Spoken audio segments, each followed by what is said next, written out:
Olá a todos, aqui é o professor Cláudio e hoje para dar sequência à leitura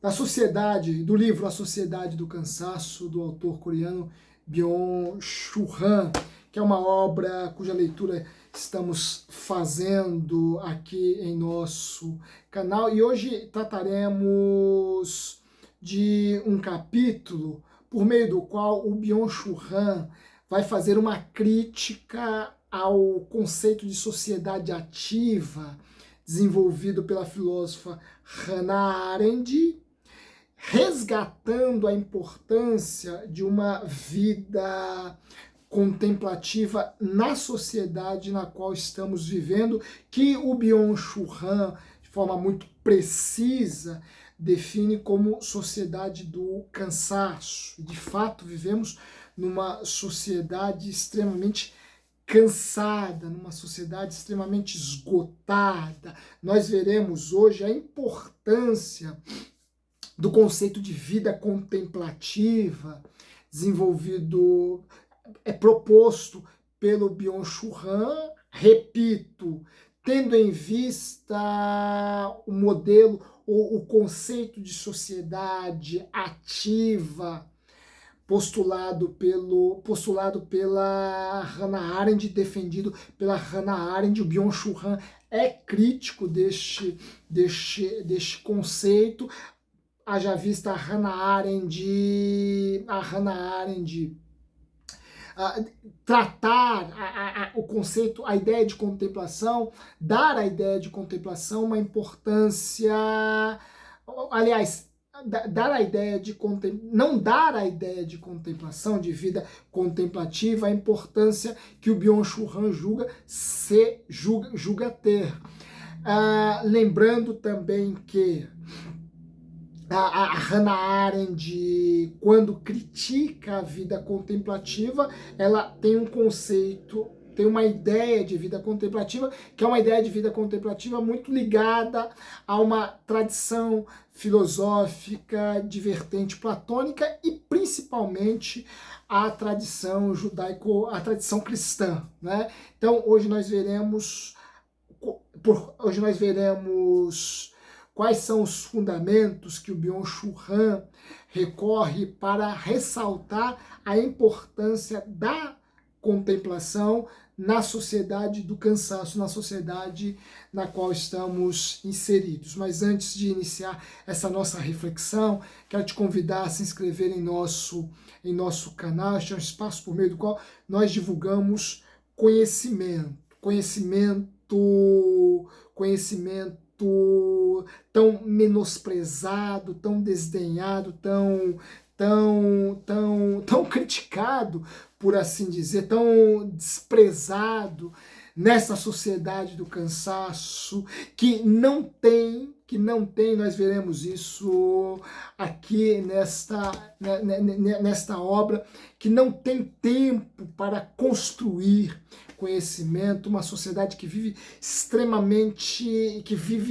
levada por extremos impulsos reagentes aos estímulos que a afetam constantemente. Enfim, neste espaço nós te propomos uma pausa a fim de que você dedique parte do teu tempo a construir conhecimento. Este é um espaço por meio do qual nós nos propomos levar um pouco de conhecimento a vocês. Portanto, nos ajude na divulgação deste espaço, nos ajude na divulgação deste canal, fazendo a sua inscrição, se é que já não fez, e compartilhando esse espaço com outras pessoas, a fim de que nós possamos ter um número sempre maior de pessoas aqui presente neste nosso canal. Bem, no quinto capítulo do Sociedade do Cansaço, do pensador coreano radicado na Alemanha, Byung-Chul Han, a vida ou a contemplação adquire um aspecto todo importante. neste cenário extremamente acelerado, veloz, hiperativo, no qual nós estamos inseridos, o Byung-Chul Han sustenta que, mais do que em quaisquer outros tempos, é preciso que o indivíduo se dedique à prática da contemplação ou da vida contemplativa, mas não a vida contemplativa tal qual ela era concebida na Idade Média, por exemplo. Não é um conceito de vida contemplativa que o Byung-Chul Han está propondo nesta sua obra que se assemelhe à ideia de contemplação, a ideia de contemplação que é cultivada por um monge, né? Um monge cristão, um monge budista tibetano. O Byung-Chul Han não está propondo este nível de contemplação, né? Até porque este nível de contemplação se reserva a apenas pouquíssimas figuras que estão dispostas a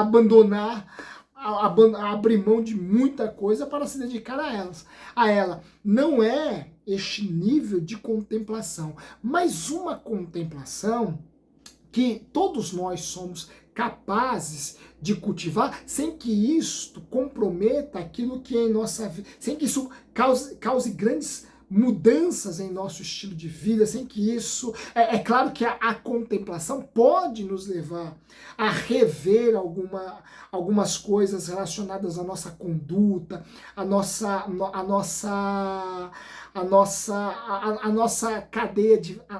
cadeia de valores, a forma de enxergarmos as coisas. É claro que este conceito de contemplação pode nos levar a essas mudanças, até porque o conhecimento, as ideias, têm como finalidade transformar o indivíduo. As ideias não são vazias de ações. Ideias mudam o indivíduo. O conhecimento tem a capacidade de mudar, de transformar o indivíduo. Mas esta ideia de contemplação que o Byung-Chul Han está defendendo aqui tem também a finalidade de mudar o indivíduo, mas não a ponto de ele se dedicar a um estilo de vida que se assemelha ao estilo de vida de um monge medieval e ou de um monge tibetano, para darmos um exemplo mais próximo ao nosso contexto histórico, né? Mas esta ideia de contemplação, segundo Byung-Chul Han, na sociedade do cansaço, tem como objetivo desacelerar o indivíduo a fim de que ele passe a observar de forma mais lenta e profunda aquilo que, de fato, lhe é essencial. Aquilo que, em termos de objeto a ser contemplado, porque o ato de contemplar pressupõe necessariamente um objeto a ser contemplado, esta ideia de contemplação aqui tem como finalidade levar o indivíduo a desenvolver um olhar mais profundo, uma observação mais profunda, mais lenta, acerca de um objeto que seja um objeto importante, um objeto excelente, um objeto superior. E este objeto, pelo menos no contexto deste capítulo, este objeto superior, este objeto mais excelente, este objeto elevado, que merece um olhar mais aprofundado e lento é o objeto cultural, é a cultura. Ora, aqui o Byung-Chul Han vai trabalhar a ideia de contemplação, tendo em vista este objeto que é um dos menos, é um dos menos cultivados por nossa sociedade, por esta sociedade do cansaço, que é o objeto cultural. A cultura é o objeto que merece a nossa observação mais lenta, a nossa observação, a nossa contemplação, o nosso olhar mais atento e profundo sobre ela. E para defender a importância deste conceito, e é interessante que quando o Byung-Chul Han defende este conceito de contemplação, ele recorre à filosofia da educação do pensador alemão Nietzsche.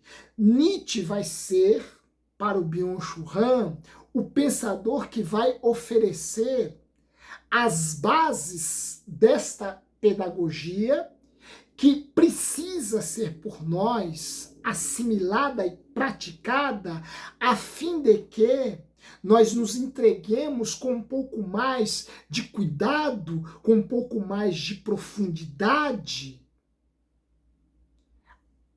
a fim de que nós nos entreguemos com um pouco mais de cuidado, um pouco mais de profundidade àquilo que realmente é essencial às nossas vidas. O Byung-Chul Han vai desenvolver este conceito de contemplação partindo da filosofia da educação do pensador alemão Nietzsche. Nietzsche é uma leitura constante, é uma referência constante do Byung-Chul Han. Você que ainda não leu o livro, se não leu, leia. É um livro, já falei algumas vezes, é um livro que você consegue ler num tapa, mas essa leitura também não é uma leitura interessante, porque uma leitura feita assim, num tapa, é uma leitura que vai certamente deixar para trás coisas extremamente importantes, mas eu digo num tapa porque é um livro curto, é quase que um opúsculo, e você vai conseguir lê-lo em pouquíssimas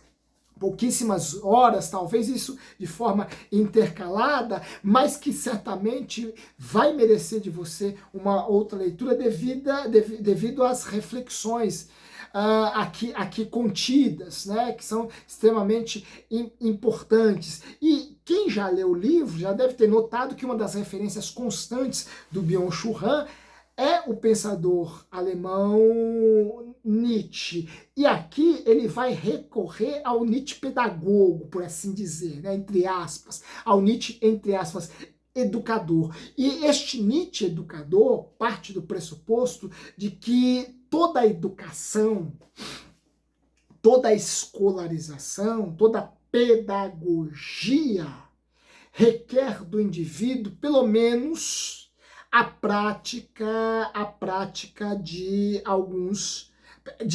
três elementos, né? A prática de três exercícios, melhor dizendo, né? O primeiro exercício é o exercício da leitura. O segundo exercício é o exercício do pensamento. E o terceiro exercício é o exercício do falar ou do escrever.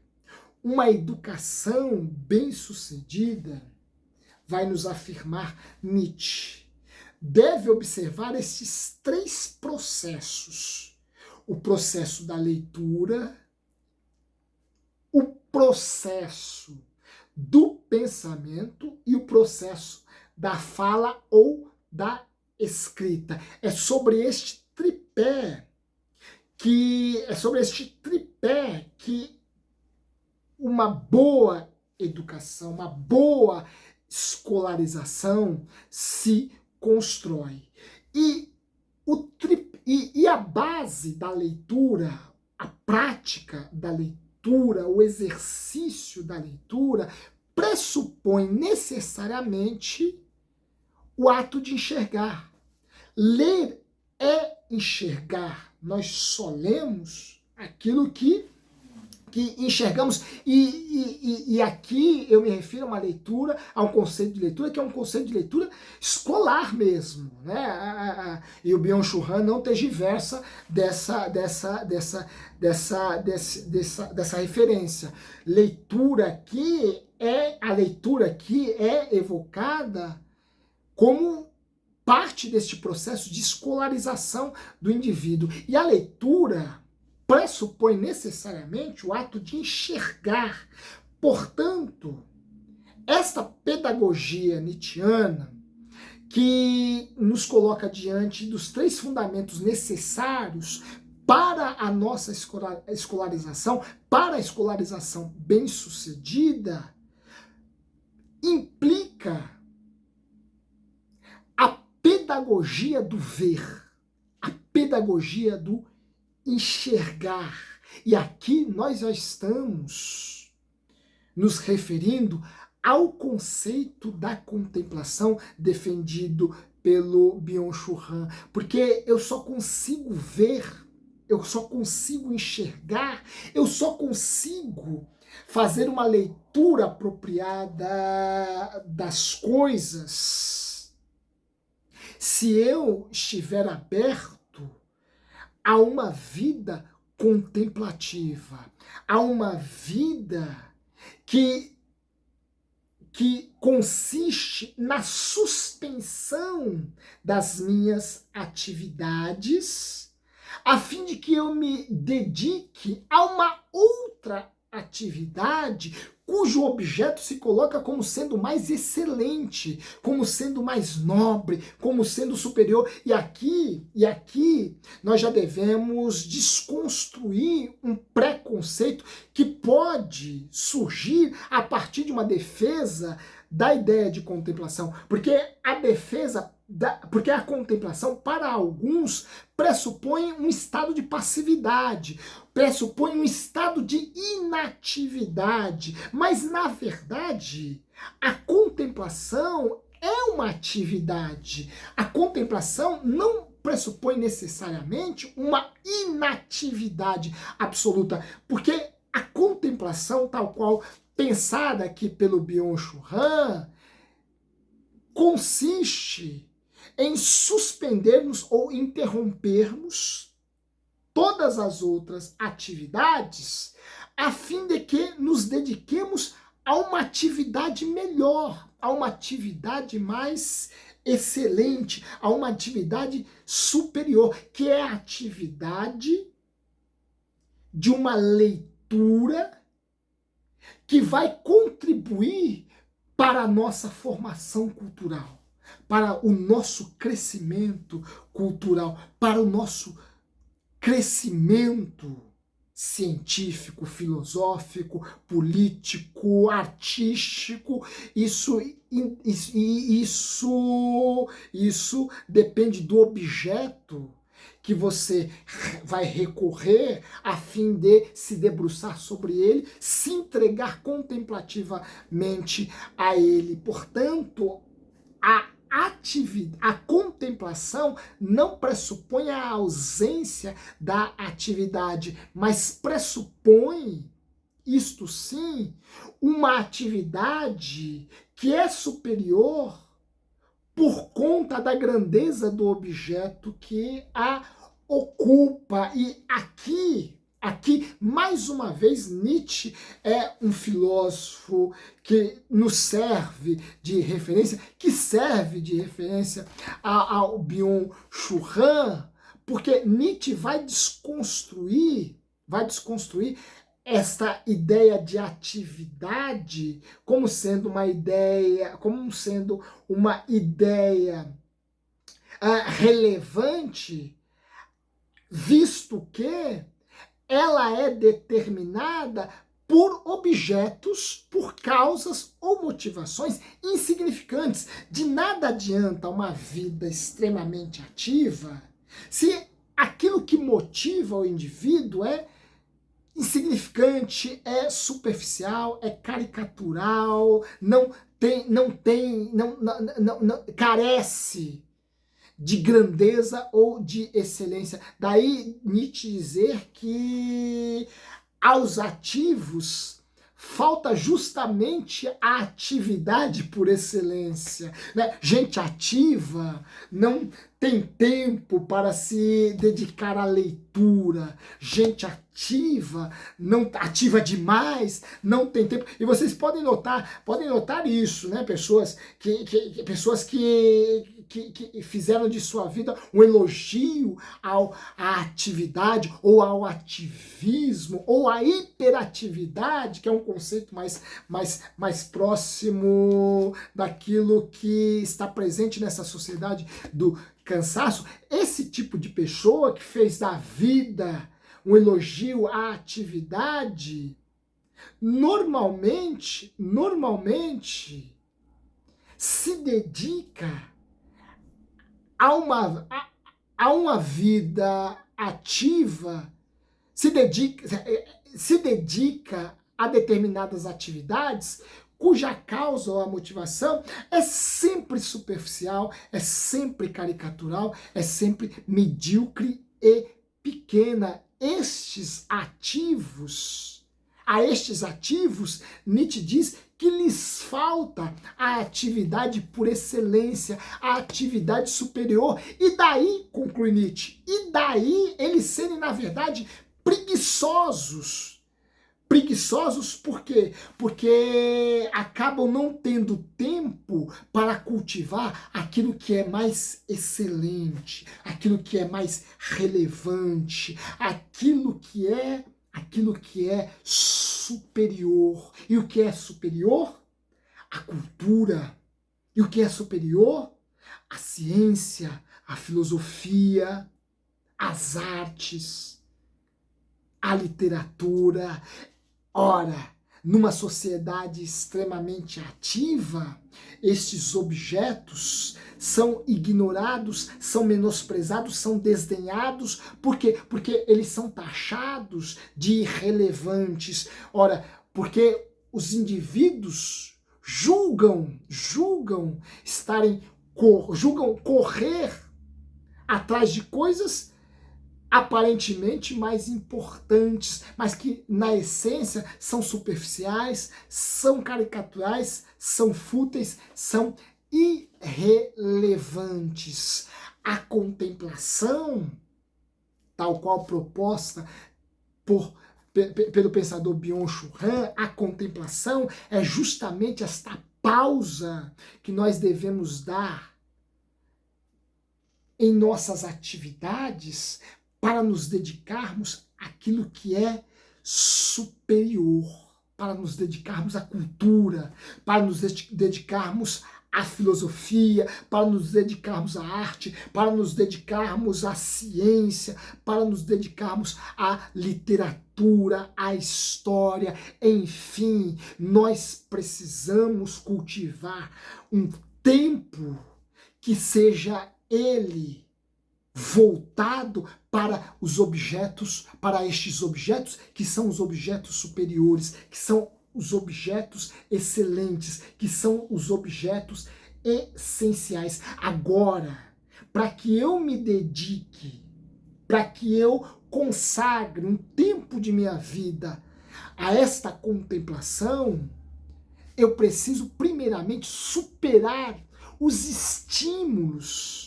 que me afetam constantemente e que causam em mim um estado de dispersão, um estado de falta de foco, por assim dizer, de falta de atenção, que é um inimigo, um grande inimigo para a minha construção cultural, para a minha construção científica, para a minha construção filosófica. Ora, se eu não superar os estímulos, né, e os estímulos são... Bom, quando você vai fazer uso, e até relevante, não é, da internet, quando você vai a um YouTube, para assistir um vídeo relevante, um documentário, uma aula, enfim, algo relevante, você ali se depara, se dá conta da quantidade imensa de estímulos que te são lançados a fim de que você se desvie deste objetivo. O objetivo é assistir um documentário, né? Fui até o YouTube para assistir um documentário. Fui até o Google para baixar um livro em PDF e lê-lo. Entretanto, no entorno deste documentário no YouTube ou deste livro no Google, no entorno, nós somos bombardeados por uma quantidade infinita de estímulos que tem como finalidade justamente nos dispersarmos daquilo, nos dispersarmos daquilo que é essencial, daquilo que é o mais importante, daquilo que é perdão, o mais relevante, que é esse documentário no YouTube, ou que é este livro no Google. Portanto, superar esses estímulos é fundamental para que eu consiga observar as coisas de forma mais lenta, mais profunda, mais cuidadosa e abstrair delas o máximo. Nós precisamos superar os estímulos. Nós precisamos dizer não a estes estímulos, dizer não a esses elementos que querem nos dispersar, até porque se reagirmos a eles, e boa parte de nós não resiste à tentação e reage, ora, estes estímulos vão nos levar a tantos, vão despertar em nós tantos impulsos que, se formos satisfazer a todos, nós nos tornaremos indivíduos extremamente esgotados, cansados, indivíduos surrados e, pior ainda, decadentes. Por quê? Porque, repito, estes estímulos não nos permitem uma contemplação, um olhar mais profundo e mais lento sobre os objetos superiores, os objetos excelentes, os objetos maiores e essenciais, estes que agora há pouco eu elenquei, os objetos culturais, filosóficos, científicos, históricos, objetos que nos ajudam a construir a nossa humanidade, a construir o nosso humanismo também, e por que não, nos ajudam a ter uma visão mais ampla do mundo, e nos ajuda terapeuticamente, porque nos furta destes momentos de impulsos e estímulos constantes que vai nos levar ao esgotamento e à decadência. E decadência por conta da pobreza cultural que nos afeta, da pobreza cultural que nos acomete. E sejamos bastante realistas, nós vivemos numa sociedade que é uma sociedade decadente. Essa sociedade, a sociedade do cansaço, e que se cansa constantemente por conta de objetos que não merecem, que em sua maioria não merecem toda a nossa energia, toda a nossa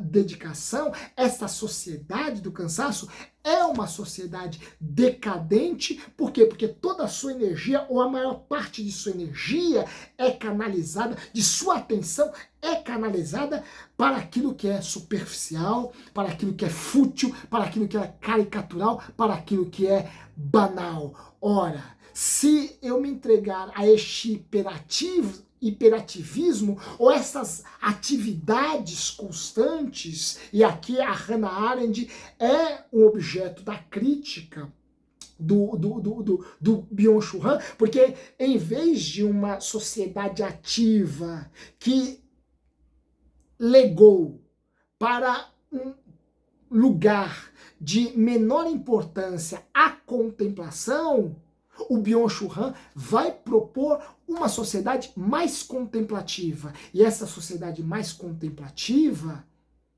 vai superar a decadência, vai se curar, daí a contemplação ser terapêutica, vai se curar das doenças das doenças emocionais, das doenças psíquicas que resultam deste hiperativismo, deste excesso de estímulos correspondidos, deste excesso de impulsos que respondem a todos esses estímulos, se tornando uma sociedade mais humana, se tornando uma sociedade que se entrega e se dedica a objetos mais elevados, se tornando uma sociedade melhor, uma sociedade mais elevada. E para isso é preciso dizer não. Portanto, contrastando com os discursos da positividade que o Byung-Chul Han vai apresentar logo no início do seu livro, e ao longo desta obra ele vai demonstrando o quanto que esse discurso da positividade é um discurso perigoso, é um discurso que gera indivíduos cansados e exaustos. No lugar deste discurso da positividade, o Byung-Chul Han vai colocar um discurso da negatividade. E da negatividade, entendam aí, que não tem nada a ver com uma visão de mundo pessimista, de um indivíduo impotente, inativo, que não tem nada a ver com isso. Ora, frente a este discurso da positividade, da sociedade hiperativa, o Byung-Chul Han vai propor um discurso da negatividade, que é justamente a capacidade que o indivíduo deve ter para dizer não àquilo que é insignificante, não àquilo que não tem importância, não àquilo que é superficial, não àquilo que é caricatural, não àquilo que é vazio, e dizer sim àquilo que é relevante, dizer sim àquilo que é excelente e dizer sim àquilo que realmente importa. E o que realmente importa, pelo menos nestas páginas do 5º capítulo da Sociedade do Cansaço, é a formação cultural do indivíduo, é o seu crescimento filosófico, é a construção, é a sua construção científica, é a sua formação literária, formação artística, enfim, é o conjunto de elementos que contribui para a nossa formação cultural, para a nossa formação enquanto sujeitos pensantes, enquanto sujeitos que têm núcleo, enquanto sujeitos que deixaram a sua alma ser povoada por conhecimento, por coisas irrelevantes, por coisas excelentes. Portanto, nos dediquemos a estes momentos de contemplação, e que, na medida do possível, estes momentos se ampliem mais ainda, se dilatem mais ainda, e que nós possamos chegar a um percentual, considerando toda a nossa rotina, todos os nossos afazeres, aqueles que nós não podemos abandonar, que nós não podemos aquele que nós não podemos deixar para trás, mas que cheguemos a um percentual de vida contemplativa suficiente para nos tornar indivíduos melhores, indivíduos que têm ideia, que têm núcleo, e não indivíduos caricaturais, como a maior parte das pessoas tem se tornado nesta sociedade do cansaço. Espero que você tenha gostado dessas reflexões. Reforço o convite de ler esta obra. É uma obra que merece a nossa leitura, que nos faz pensar a nossa sociedade e pensar a nós mesmos dentro desta sociedade. E se gostou e se curtiu, não se esqueça de deixar o seu like aí, divulgar e nos ajudar na divulgação deste espaço. Em breve nós voltaremos para fazer a leitura de um outro capítulo desta obra e eu aguardo vocês em nosso próximo encontro. Um forte abraço.